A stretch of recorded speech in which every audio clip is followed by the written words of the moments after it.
Nkolima, sors de là. Tu dois parler encore du fil 242. Nkolima. J'avais déjà expliqué, non?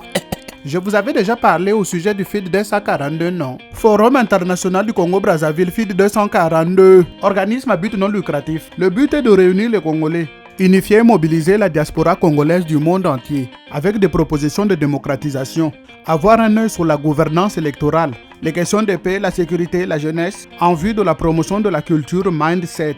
En effet, le FID a adopté 3 volets. La Mindset ou la nouvelle façon de réfléchir, de penser, de travailler.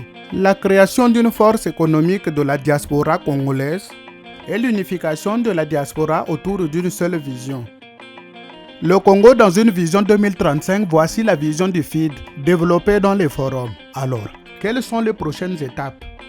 Afin de finaliser la structure FID 242, les Congolais de la diaspora et de Winnipeg doivent s'impliquer. Puis on envoie le rapport.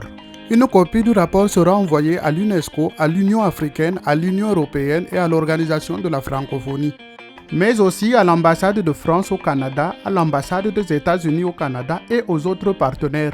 En 2017, même les membres du Parlement du Québec sont invités. Venez nombreux, chers compatriotes. Une rencontre à Montréal est prévue le 28 avril 2017 et les thèmes qui seront traités sont la guerre du pool, les réfugiés congolais dans le monde, analyse et évaluation des déplacés du pool. Venez nombreux. Si tu sais que tu es un vrai Congolais et que tu veux un changement pour le Congo-Brazzaville, rendez-vous le 28 avril 2017 à Montréal. Je m'appelle Nkolima, Congolais de Brazzaville.